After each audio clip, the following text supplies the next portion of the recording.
Oke, mari kita sambung lagi kelanjutan dari novel Gunung Hua. Beberapa saat setelahnya, para pimpinan sekte bergengsi mulai berbaris untuk memberikan selamat kepada para pimpinan aliansi kawan surgawi. Yunjong sebagai pimpinan sebenarnya merasa sedikit tidak nyaman karena setiap mata menatapnya begitu tajam, seolah-olah itu adalah sebuah tatapan permusuhan. Tapi untungnya ada Tanggunak dan juga pimpinan aliansi lainnya yang berada di sekitarnya, sehingga itu menguatkan Yunjong. Nah, memang ini juga bukan pertama kalinya bagi Yunjong bertemu dengan para pimpinan sekte bergengsi. Dahulu mereka pernah bertemu saat kompetisi dunia murim, tapi posisi Yunjong lah yang berubah begitu drastis sehingga membuatnya agak canggung. Penatua Bob Ye dari Shaolin memberikan selamat kepada Yunjong. Ia bahkan tidak menyapanya lagi sebagai pimpinan sekte, melainkan sebagai pimpinan aliansi. Status yang berbeda tentu saja memberikan dampak ataupun perasaan yang berbeda pula. Dan bagian terbaiknya adalah karena Shaolin, pimpinan 9 sekte besar, mengakui aliansi kawan surgawi, maka mereka bisa berjalan lebih tenang ke depannya. Nah, ada alasan kenapa Bob Ye yang awalnya menunjukkan aura permusuhan tetap memberikan selamat kepada Yunjong dengan sangat ramah. Itu semua karena ia mengingat perkataan dari kepala biara. Posisi ataupun kehadiran aliansi kawan surgawi sebenarnya juga memberikan keuntungan bagi Shaolin yang pengaruhnya sedikit memudar tak kalah dikalahkan saat kompetisi dunia murim. Jadi intinya gini, setiap aliansi akan semakin kuat tak kalah mereka memiliki musuh ataupun saingan. Sampai dengan saat ini tidak ada yang menyaingi 9 sekte besar. Dan dengan munculnya aliansi kawan surgawi, maka 9 sekte besar harus waspada. Dengan begitu diharapkan seluruh anggota 9 sekte besar akan memperkuat hubungan satu sama lainnya agar mereka tidak terganggu dengan kehadiran aliansi kawan surgawi. Dan Shaolin sebagai pimpinan 9 sekte besar akan kembali memperoleh pengaruhnya. Kurang lebih seperti itu. Nah, sayangnya sikap ramah dari Bob Ye kepada pimpinan aliansi sangat tidak disukai oleh penatua dari sekte King Cheng yang tepat berada di belakangnya. Ia berkata, "Penatua Bob Ye, bukankah Anda terlalu lembek kepada aliansi kawan surgawi?" Ya, nampaknya dari awal penatua sekte King Cheng sangat tidak menyukai berdirinya aliansi kawan surgawi. Itu semua karena sekte King Cheng berada dekat dengan wilayah keluarga Tang yang mana memungkinkan kedua belah pihak saling bergesekan. Apalagi sebelumnya Yunjong ataupun aliansi kawan surgawi menjelaskan jika kawan mereka diganggu maka seluruh anggota sekte akan turun tangan dan membantunya. Sesuatu yang sangat dikhawatirkan oleh sekte King Cheng karena mungkin saja di masa depan mereka akan bertarung melawan keluarga Tang dan sekte King Cheng tidak akan memiliki kekuatan jika harus berurusan langsung dengan seluruh aliansi kawan surgawi. Dan dari sudut pandang penatua sekte King Cheng, mungkin saja pendirian aliansi ini hanya untuk melanggar peraturan tak tertulis yang ada di Kongho. Tentunya Yunjong paham atas kekhawatiran tersebut.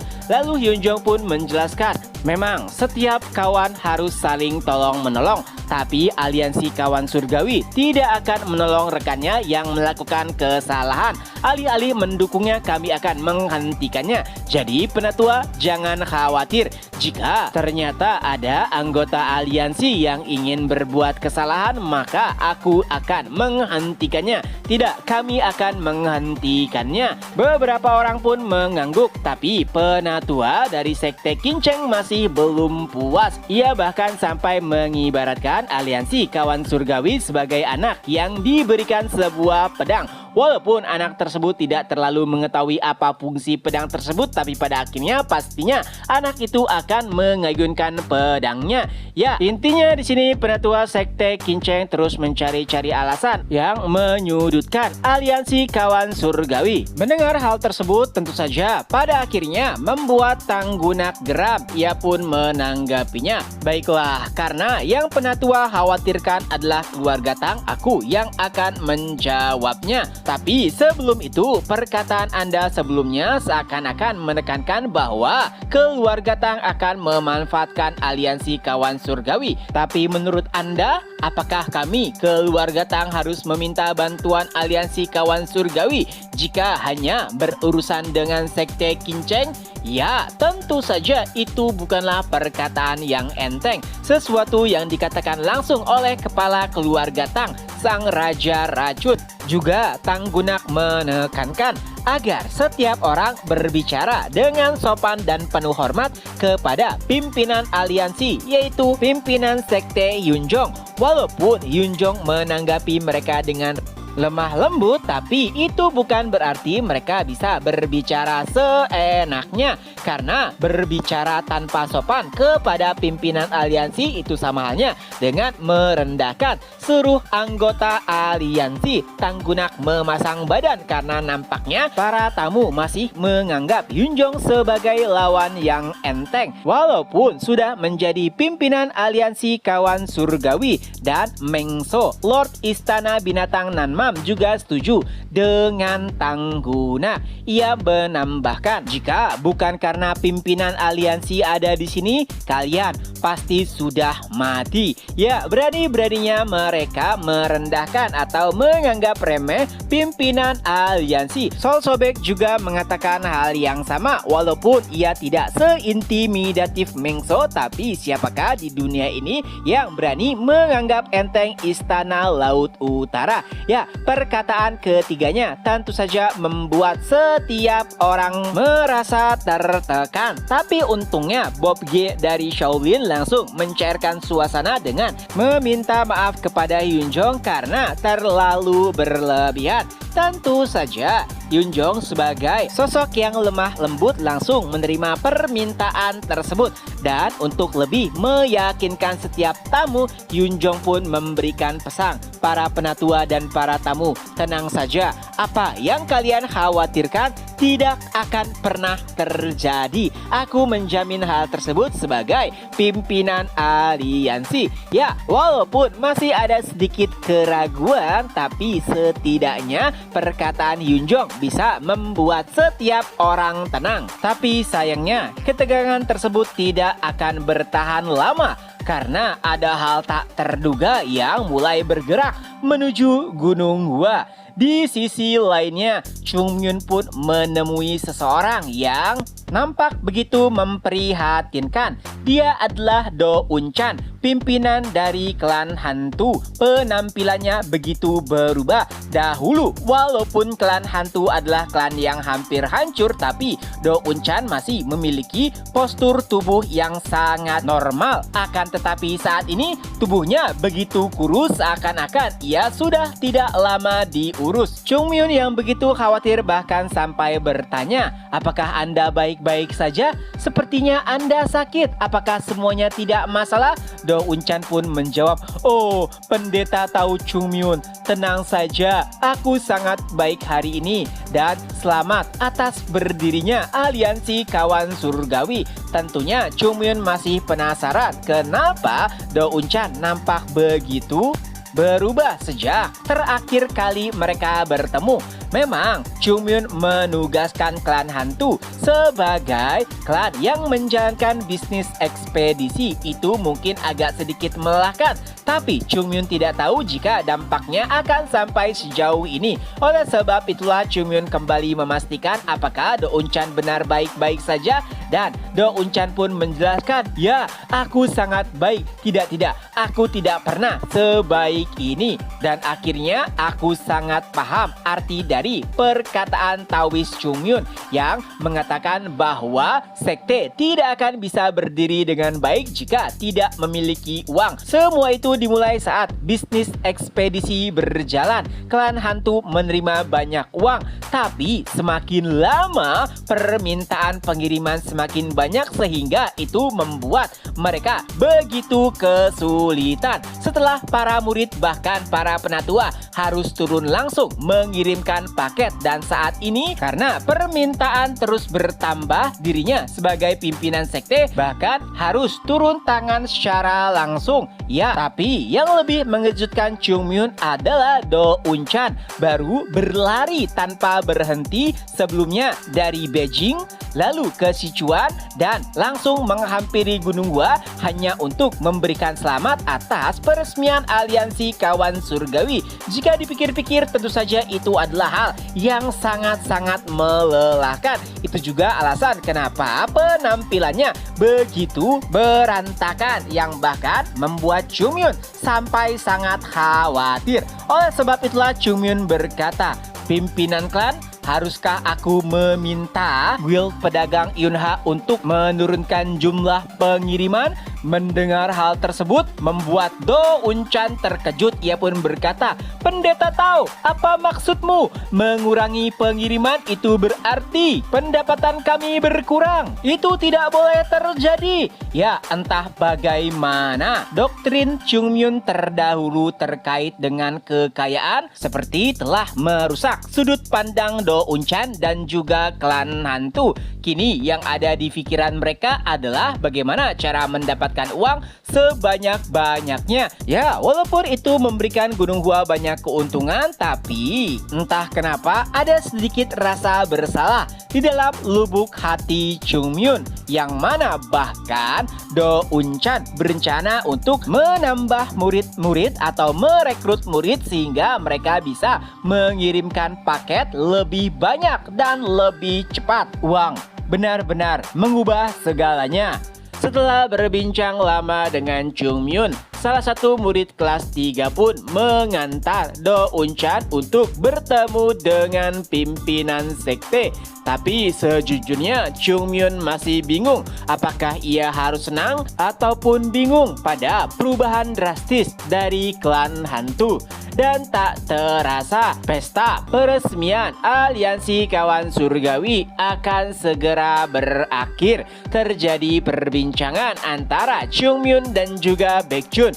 Baekjun berkata kepada Chung Myun, "Kerja bagus." Dan seperti biasa, jika Chung Myun dipuji oleh Baekjun, ia pun mengejeknya sambil berkata, "Senior, apakah kau baik-baik saja?" Juga Chung Myun memanggilnya dengan nama Dong Ryong. Terjadi sedikit perdebatan, tapi itu adalah perdebatan yang hangat di antara keduanya.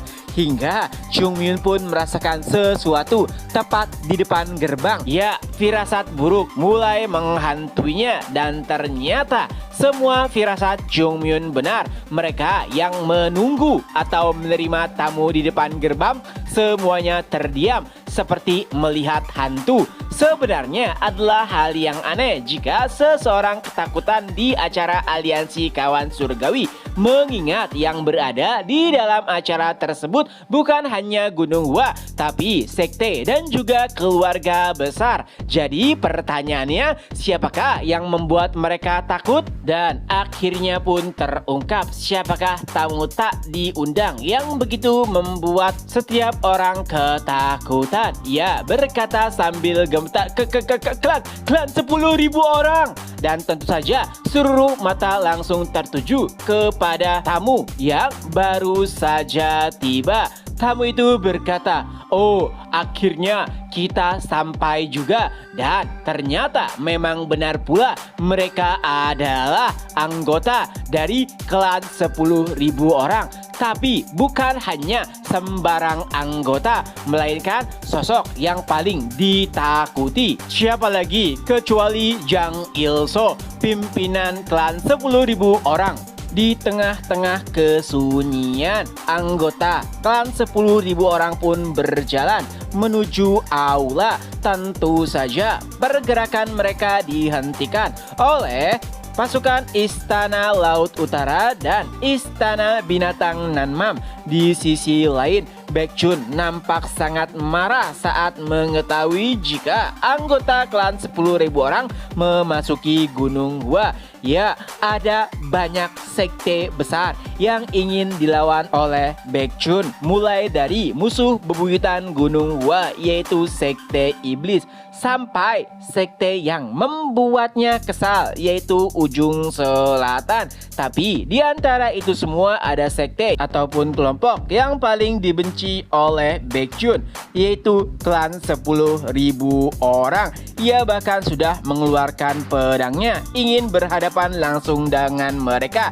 Tapi Jungmyeon menghentikannya dan berkata, "Senior, tenanglah, mari kita lihat terlebih dahulu." Nah, sebenarnya jika dilihat siapakah yang paling kesal dan juga marah kepada klan 10.000 orang, tentu saja itu adalah Jungmyeon. Apalagi saat serangan klan 10.000 orang sebelumnya sampai membuat lengan senior Ungam menghilang. Tapi entah kenapa, alih-alih marah ataupun murka, Jungmyeon malah meminta Baekjun untuk menahan diri. Kembali lagi ke kelompok Istana Binatang Nanmam dan juga Istana Laut Utara. Salah satu dari mereka pun berkata, "Sebutkan apa tujuan kalian datang kemari." Awalnya tidak ada yang menjawab, tapi ada suara dari bagian paling belakang. Ia berkata, dan setiap orang pun memberikannya jalan. "Aku mencium bau darah." Bukankah adalah hal yang aneh pada acara gembira seperti ini? Aku sangat tertarik dengan bau darah. Ya, orang gila yang mengatakan hal tersebut tidak lain adalah Jang Il-so, pimpinan klan 10.000 orang. Kehadiran klannya saja sudah sangat merepotkan, dan siapa yang akan menyangka jika ia turun langsung secara pribadi menghadiri acara peresmian aliansi kawan surgawi dengan tujuan yang masih belum diketahui. Tapi tidak ada yang berani menjawab perkataan Jang Il-so. Ya, Jang Il-so sendiri kuat bukan karena klannya, tapi karena dirinya sendiri. Setiap orang mengetahui bagaimana cerita Jang Il-so yang mendirikan klan 10.000 orang. Ia menggunakan kekuatannya sendiri dan menghancurkan klan ataupun sekte yang berada di sekitarnya. Hingga pada akhirnya klan 10.000 orang pun menjadi salah satu kekuatan fraksi jahat terbesar. Tapi di tengah-tengah kesunyian tersebut ada seseorang yang menjawab, "Sungguh sangat menarik. Tapi jika darah tersebut keluar dari lehermu." Sosok tersebut pun berjalan menuju ke arah Jang Il-so. Tentunya setiap mata langsung tertuju kepadanya, dan ternyata itu adalah Jungmyeon. Saat melihat kehadirannya, Jang Il-so pun menatapnya lalu berkata, "Oh, jadi itu pasti kau, naga ilahi Gunung Hua." Jungmyeon pun menjawabnya, "Ya, akulah orang yang akan memenggal kepalamu." Sontak seluruh tamu pun dibuat terkejut dengan pernyataan tersebut. Tentu saja alasannya karena mereka tahu seberapa kuatkah Jang Il-so, dan bahkan 9 sekte besar ataupun 5 keluarga besar tidak akan ada yang berani mengucapkan hal tersebut langsung kepada Jang Il-so. Mereka sampai bertanya-tanya, apakah naga ilahi Gunung Hua tidak tahu siapakah lawan bicaranya? Tapi Jang Il-so malah menjadi sangat bersemangat tak kala mendengar perkataan Jungmyeon. Ia pun tertawa lalu berkata, "Kau bocah yang sangat menarik. Tidak, kau tidak cocok dipanggil bocah. Kau adalah pria yang sangat menarik." Walaupun nampak begitu tenang, Jang Il-so membalas perkataan Jungmyeon dengan ancaman yang halus. Tapi tentu saja Jungmyeon sama sekali tidak goyah ataupun tidak merasa cemas. Ia malah membalas lagi perkataan Jang Il-so dengan ancaman lainnya. Para tamu bahkan sampai dibuat tegang oleh perbincangan di antara keduanya. Mereka sama sekali tidak mau mengalah.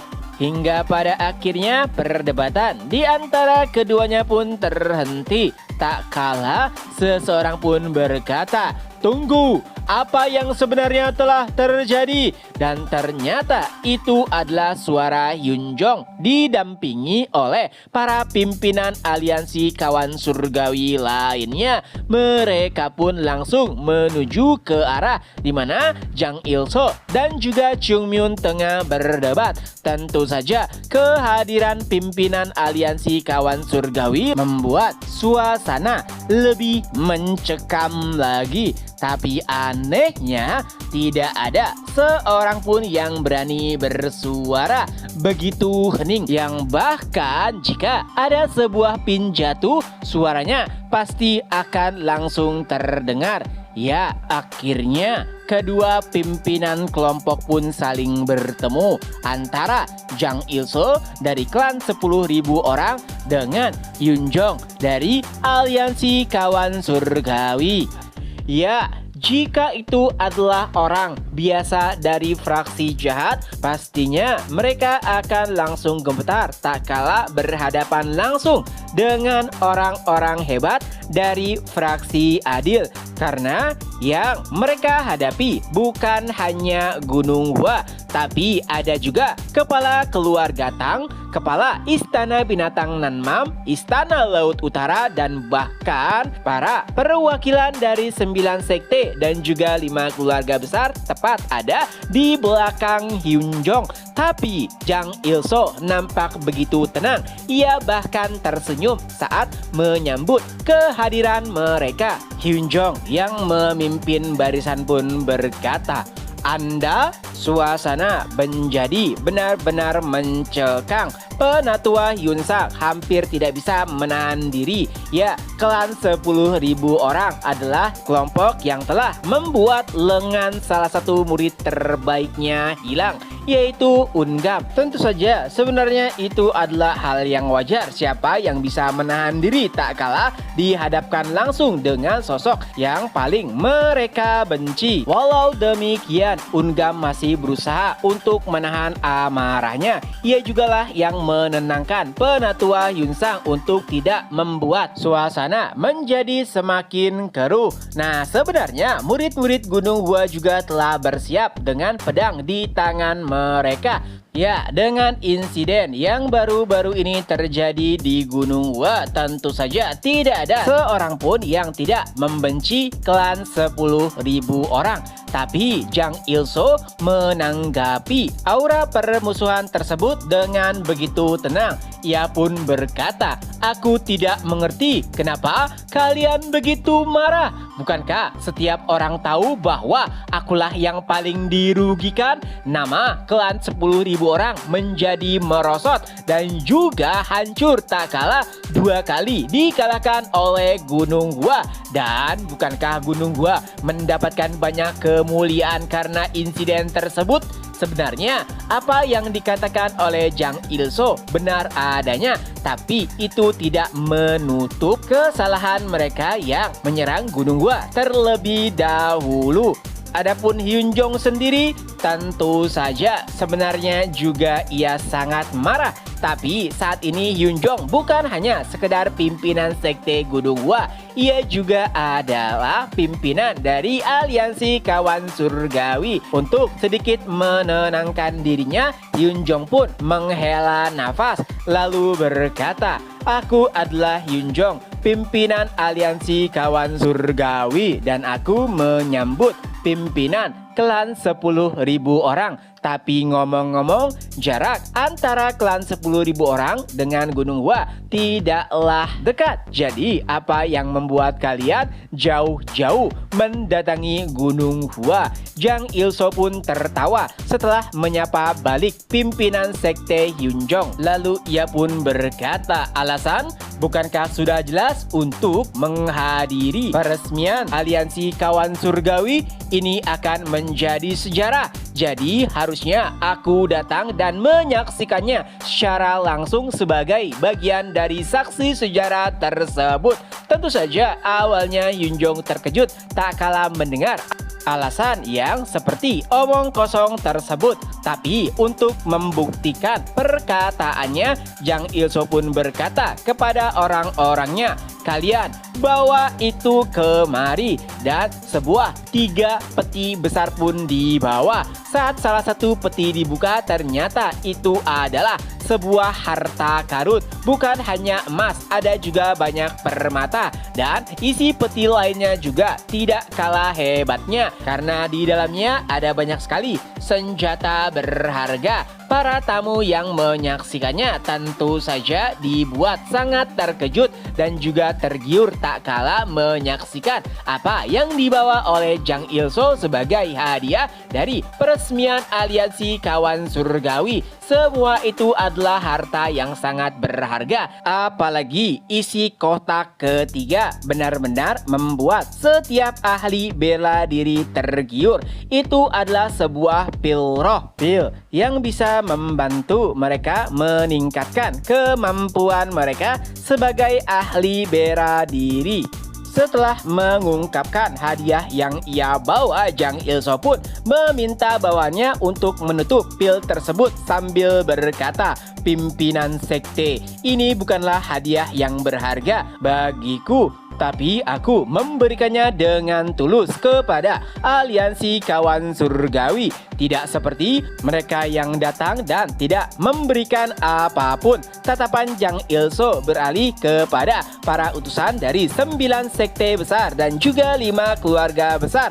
Ya, secara tidak langsung Jang Il-soo tengah menyindir mereka, mengucapkan selamat tanpa membawa apapun. Setelahnya, perkataan Jang Il-soo benar-benar membuat geram seluruh murid Gunung Hua. Ia berkata, "Pimpinan sekte, bukankah ini lucu? Sebagai pimpinan aliansi, Anda harus menyambut tamu dengan ramah untuk merangkul seluruh kelompok atas nama aliansi kawan surgawi. Tapi di sisi lainnya, Anda adalah pimpinan sekte Gunung Hua yang jelas-jelas pasti sangat membenci klan 10.000 orang." Chung Yun pun langsung menanggapi perkataan tajam tersebut. "Dasar bajingan." Baekjun yang biasanya menghentikan Chung Yun bahkan sampai membiarkannya begitu saja. Ya, nampaknya setiap orang begitu marah kepada Jang Il-soo. Baekjun sendiri seperti ingin menghajarnya secara langsung. Tapi itu juga bukanlah perkara mudah. Tekanan yang diberikan oleh Jang Il-soo benar-benar sangat mengintimidasi. Padahal sudah banyak lawan yang dihadapi oleh Baekjun. Tapi satu hal yang pasti, setelah berhadapan dengan uskup di Istana Laut Utara, Baekjun sangat yakin bahkan sang uskup sendiri tidak akan bisa menghadapi Jang Il-soo seorang diri. Kesombongan itulah yang dipertontonkan oleh Jang Il-soo saat ini. Walaupun kedatangannya menyatakan ingin memberikan hadiah atas peresmian aliansi kawan surgawi, tapi sebenarnya itu juga merupakan sebuah sindiran ataupun ejekan. Jang Il-soo kembali berkata, "Sebenarnya aku ingin merayakan pesta bersama kalian atas berdirinya aliansi kawan surgawi. Tapi setelah melihat suasananya, ini agak sedikit mengecewakan. Ya, setiap mata begitu waspada akan kehadirannya dan itu membuatnya sangat bosan. Oleh sebab itulah Jang Il-soo memutuskan untuk pergi meninggalkan Gunung Hua. Tapi sebelum itu terjadi, pimpinan sekte Yun Jong menghentikannya lalu berkata, "Sebelum itu, bolehkah aku bertanya, sebenarnya apa yang kau inginkan sampai jauh-jauh datang ke sini?" Jang Il-soo pun tersenyum lalu berkata, "Menarik, pimpinan sekte, Anda benar-benar menarik. Kalau Anda bertanya apa yang aku inginkan, bagaimana jika begini? Kami semua, klan 10.000 orang, bisakah kami bergabung dengan aliansi kawan surgawi?"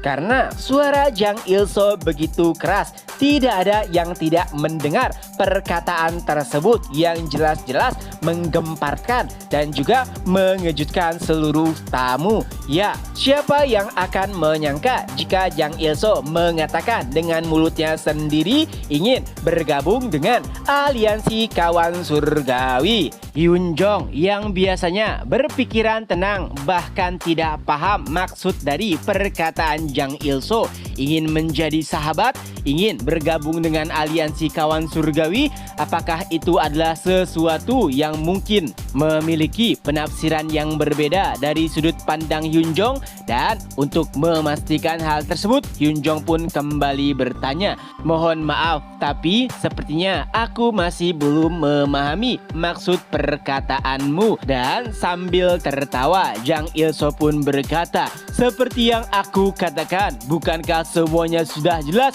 Kami, klan 10.000 orang, ingin bergabung dengan aliansi kawan surgawi." Nah, itulah yang membuat seluruh tamu terguncang. Mereka sangat mengenal sosok Jang Il-soo yang tidak akan pernah tunduk terhadap siapapun. Tapi saat ini ia seperti menundukkan kepala untuk bergabung dengan aliansi kawan surgawi. Dan jika itu benar-benar bisa terjadi, maka aliansi kawan surgawi akan menjadi kekuatan yang tak terhentikan. Mereka juga harus menggambar ulang peta kekuatan dari seluruh dataran tengah. Tentu saja kini semua mata tertuju kepada Hyun Jong. Mereka ingin mendengar bagaimanakah reaksinya. Dan dengan kepala dingin, Hyun Jong pun berkata, "Mohon maaf, tapi aliansi kawan surgawi tidak akan pernah menerima klan 10.000 orang." Lalu Jang Il-soo menanggapinya, "Kenapa? Apakah karena Gunung Hua dan klan 10.000 orang bermusuhan?" Dan Hyun Jong kembali menjelaskan, "Bukan karena itu, aku tidak mewakili sekte Gunung Hua, tapi mewakili seluruh aliansi. Dan sepertinya antara aliansi dengan klan 10.000 orang tidak memiliki tujuan yang sama. Bukankah tidak baik mempertahankan hal yang jelas-jelas berbeda?" Lagi-lagi Jang Il-soo menanggapinya, "Perbedaan? Lalu, apakah karena kami bukan berasal dari fraksi adil? Jika demikian, bagaimana dengan Istana Laut Utara dan juga Istana Binatang Nanmam? Mereka juga bukan berasal dari fraksi adil dan juga bukan berasal dari dataran tengah. Tapi kenapa Anda menerima kedua kelompok tersebut?" Ya, suasana menjadi sangat tegang karena sebenarnya apa yang dikatakan atau apa yang ditanyakan oleh Jang Il-soo tidak sepenuhnya salah. Baik itu Istana Binatang Nanmam ataupun Istana Laut Utara, mereka juga tidak bisa dikategorikan sebagai fraksi adil. Apalagi Jang Il-soo kembali menekankan dengan pertanyaan, "Jadi, apakah pimpinan aliansi hanya menerima anggotanya sesuai dengan keinginan pribadi?" Tentu saja jika dilihat posisi Hyun Jong begitu terpojok, tapi untungnya ia bisa kembali menjelaskan pertanyaan tersebut dengan sangat baik. Hyun Jong berkata, "Tidak, bukan seperti itu. Aku tidak akan bertindak atas kemauanku sendiri. Aliansi kawan surgawi adalah aliansi yang saling mempercayai satu sama lain. Dan sampai dengan saat ini kami masih belum bisa mempercayai klan 10.000 orang. Dengan kata lain, karena aliansi kawan surgawi memiliki hubungan persaudaraan antara anggotanya, jadi mereka masih belum bisa mempercayai punggung belakang mereka kepada klan 10.000 orang." Mendengar penjelasan Hyun Jong, Jang Il-soo pun tertawa terbahak-bahak sambil berkata, "Percaya? Hubungan saling mempercayai?" Tapi nampaknya itu juga merupakan hal penting untuk menjalin hubungan. Sepertinya aku sedikit setuju dengan perkataan pimpinan aliansi. Jadi yang kami butuhkan hanyalah mendapatkan kepercayaan dari aliansi kawan surgawi, bukan? Setelahnya Jang Il-soo pun menatap ke arah para penatua dari 9 sekte dan 5 keluarga besar. Lalu ia kembali berkata, "Jika demikian, bagaimana jika aku mengalahkan salah satu dari 9 sekte ataupun 5 keluarga besar? Apakah aku bisa mendapatkan kepercayaan aliansi jika melakukannya?" Ya, itu adalah pernyataan yang berani yang dikatakan secara langsung di hadapan perwakilan 9 sekte ataupun 5 keluarga besar. Di dunia ini tidak ada yang berani merendahkan kekuatan mereka, tapi Zhang Ilso mengatakannya secara terang-terangan. Salah satu perwakilan dari Penatua nampaknya sangat tidak suka dengan perkataan Zhang Ilso. Ia pun berkata, apakah kau serius mengatakannya? Kau akan mengalahkan kami semua? Bukankah perkataanmu terlalu berani?" Zhang Ilso pun langsung menatap ke arah Penatua yang mengatakannya dengan tatapan tajam, dan entah bagaimana Penatua tersebut pun langsung merasa merinding. Tanpa sengaja ia bahkan mundur beberapa langkah. Ya, seolah-olah Penatua tersebut akhirnya merasakan bagaimanakah dipandang sebagai mangsa. Ia juga tidak menyangka jika Zhang Ilso sepertinya jauh lebih kuat dibandingkan dengan apa yang diperkirakan. Zhang Ilso pun kembali berkata, menarik. Kalian seolah memiliki pisau di tangan kalian, tapi pisau tersebut bukannya untuk menyerangku, malah untuk memotong leher kalian masing-masing.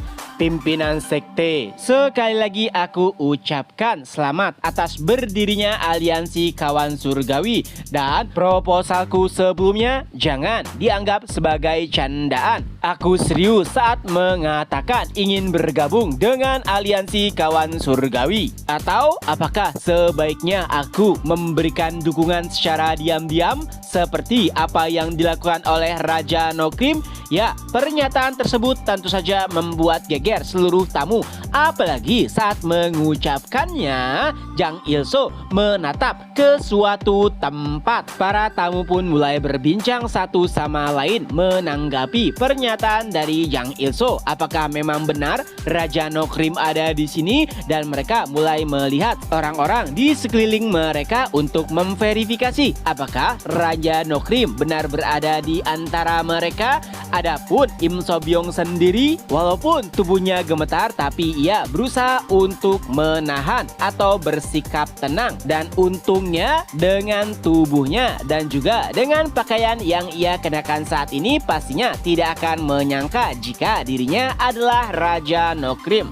Nah, setelah mengeluarkan fakta tak terduga, Zhang Ilso pun memutuskan untuk undur diri. Tapi tentunya sebelum itu ia berpamitan kepada pimpinan aliansi. Dan saat Zhang Ilso perlahan meninggalkan Gunung Hua, seseorang menghentikannya.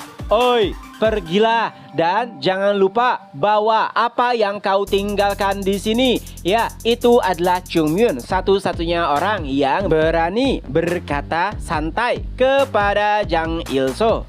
Lalu Zhang Ilso pun menanggapinya, "Walaupun kau tidak menyukai orangnya, seharusnya kau menghargai pemberiannya." Dan Chung Myun menjawabnya, "Itu juga tergantung siapa yang memberikannya. Cepatlah bawa pergi apa yang kau tinggalkan. Kesabaranku sudah tidak bisa ditahan lagi. Lain kali jika kita bertemu, aku pasti akan memenggal kepalamu." Mendengar perkataan Chung Myun, Zhang Ilso pun menanggapinya dengan candaan, "Oh, baiklah, sepertinya aku harus cepat-cepat pergi sebelum kepalaku dipenggal." Setelahnya ia pun tertawa terbahak-bahak. Tapi tidak seperti apa yang dikatakan, Zhang Ilso tetap keluar dari Gunung Hua dengan jalan yang begitu santai. Menyaksikan hal tersebut membuat Baek Chun jengkel. Ia bahkan sampai menggigit bibirnya. Lalu Chung Myun pun berkata, "Senior, ingatlah, dia adalah monster yang harus kita lawan nantinya." Ya, sungguh sangat jarang melihat Chung Myun memuji kemampuan seseorang, yang artinya Zhang Ilso memang benar-benar monster yang begitu menakutkan. Setelah keluar dari sekte Gunung Hua dan mulai menuruni gunung, Ha Gomyung pun bertanya kepada Zhang Ilso, "Lord, bolehkah aku bertanya sesuatu kepadamu? Lalu Jang Il-so pun menjawab, Gomyung, apakah aku pernah menghentikanmu untuk berbicara? Ya, walaupun Jang Il-so dikenal sebagai seorang tiran, tapi ada satu hal yang membuatnya berbeda. Ia selalu bisa mendengarkan nasihat seseorang karena ia memegang teguh sebuah prinsip. Raja biasanya jatuh bukan karena orang lain, tapi karena tidak mau mendengarkan orang-orang di sekitarnya. Ya, entah itu adalah hal baik ataupun hal buruk, seorang raja ataupun pimpinan seharusnya selalu mendengar keluh kesah ataupun masukan dari para bawahannya. Dan itulah yang diyakini oleh Jang Il-so. Lalu Gomyung pun bertanya kembali, baiklah kalau begitu Lord, aku penasaran kenapa Anda harus jauh-jauh datang ke Gunung Hua hanya untuk memberikan selamat kepada aliansi kawan surgawi. Lalu Jang Il-so kembali menjawab, Gomyung, jadi apakah menurutmu itu adalah sesuatu yang tidak berguna? Gomyung menanggapinya, tidak, bukan itu maksudku Lord. Aku tidak mungkin menganggap apa yang Anda lakukan sebagai sesuatu yang tidak berguna. Lalu Jang Il-so kembali menjelaskan, Gomyung, kau memang lebih baik dalam hal perencanaan ataupun strategi, tapi kau juga harus melihat gambaran lebih luas ke depannya.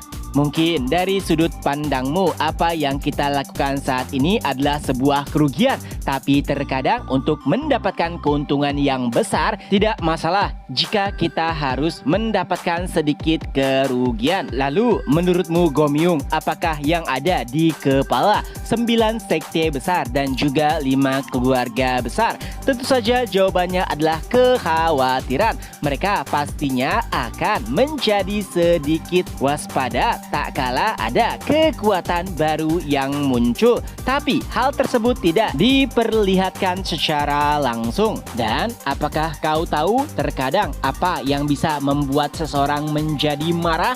Itu adalah rasa takut, dan itulah yang akan menjadi alasan untuk terjadinya pertumpahan darah. Tentu saja tidak dalam waktu dekat, tapi Jang Il-so sangat yakin aliansi kawan surgawi pada akhirnya akan saling bersinggungan dengan 9 sekte ataupun 5 keluarga besar. Dan jika itu terjadi, maka yang paling diuntungkan atas pertikaian tersebut adalah kita atau klan 10.000 orang. Ya, walaupun seluruh perkataan Jang Il-so masuk akal, tapi Gomyung masih belum meyakini bahwa itu akan terjadi. Apalagi saat ini kekuatan 9 sekte besar dan juga 5 keluarga besar masih jauh dibandingkan dengan Gunung Hua ataupun aliansi kawan surgawi, yang artinya mereka saat ini mungkin tidak terlalu mengkhawatirkan keberadaan aliansi kawan surgawi.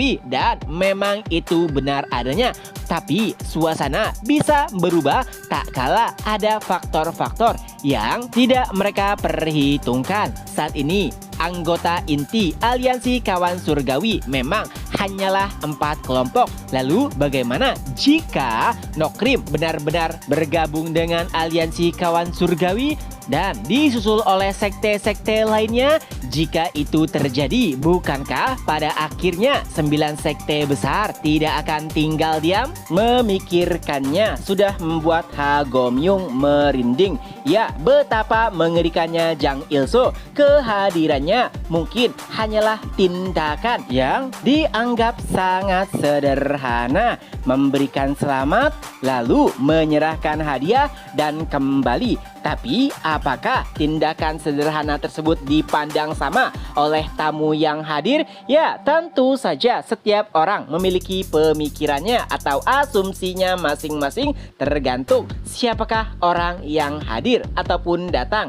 Dan nama Jang Il-so bukanlah nama yang bisa dianggap enteng. Artinya setiap orang pastinya memiliki penafsirannya masing-masing kenapa Jang Il-so sampai jauh-jauh datang dan mengunjungi aliansi kawan surgawi. Tentunya itu membuat 9 sekte dan 5 keluarga besar menjadi was-was. Apalagi tak kala Jang Il-so menyinggung nama Raja Nokrim. Dan kala itu Ha Gomyung kembali berkata, "Tapi Lord, apakah Anda benar-benar tahu jika ada Raja Nokrim di sana?" Lalu Jang Il-so pun menjawab, "Entahlah, aku memang telah mengirimkan beberapa mata-mata, tapi aku tidak tahu bagaimana faktanya. Tapi hal yang menyenangkan adalah apakah kau melihatnya? Setiap ekspresi langsung berubah tak kala aku menyebutkan nama Raja Nokrim, dan itu benar-benar sangat menyenangkan. Ya, keraguan dan juga kewaspadaan adalah salah satu cara untuk menciptakan sebuah perselisihan, dan itulah yang dilakukan oleh Jang Il-so. Dengan begitu, hubungan ataupun pandangan 9 sekte besar dan juga 5 keluarga besar akan sepenuhnya berubah terkait dengan Gunung Gua ataupun aliansi kawan surgawi. Setelah mendengar beberapa penjelasan dari Jang Il-so, Ha Gomyung pun memastikan satu hal, yaitu Gunung Gua pastinya mereka akan terbakar. Ya, itu semua karena mereka telah berurusan dengan orang yang salah, yaitu Jang Il-so.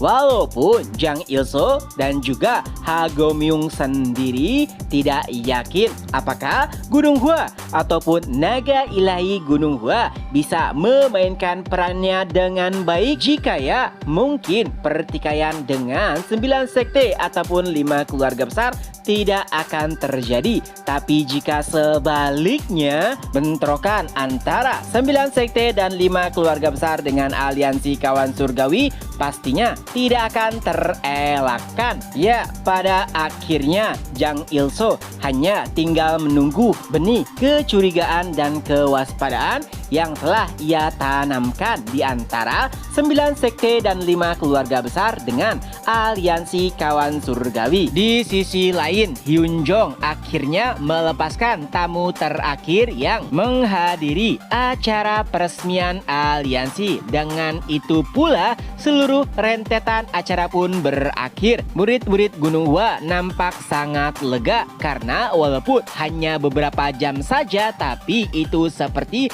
hampir setengah umur mereka tersedot.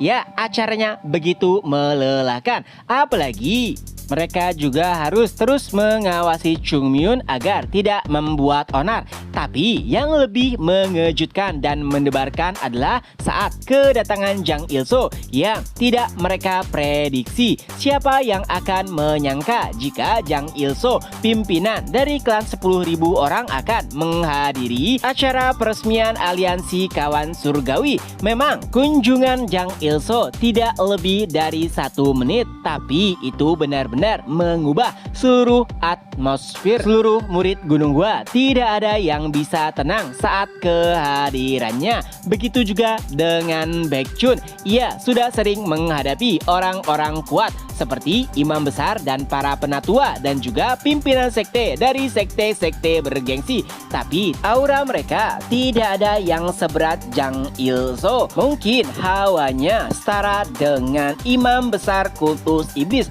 tapi ada hal lain yang dimiliki oleh Jang Il-so dan tidak dimiliki oleh uskup kultus iblis, yaitu kelicikannya dan pemikirannya yang sangat sulit ditebak. Nah, Gunung Gua sendiri sudah 2 kali berhadapan dengan klan 10.000 orang, dan setelah 2 kali kemenangan pula mereka menjadi sedikit percaya diri apabila harus berhadapan lagi dengan mereka.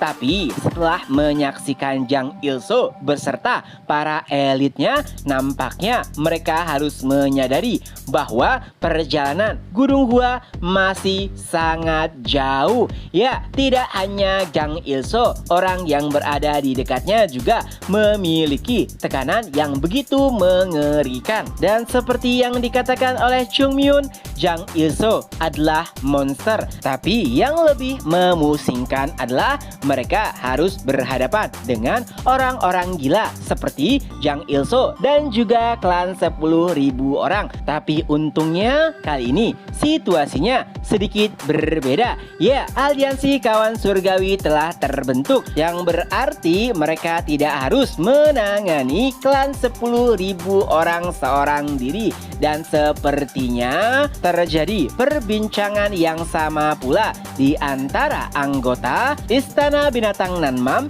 Istana Laut Utara, dan juga keluarga Tang. Ya, setiap orang membicarakan kehadiran Jang Il-soo beserta orang-orangnya, dan itu membuat Baekhyun beserta murid-murid Gunung Hua lainnya sedikit tenang karena saat ini mereka tidak sendiri lagi. Dan chapter pun berakhir. Nah, itulah kelanjutan dari novel Gunung Hua. Semoga terhibur. Ketemu lagi di next video. Bye-bye.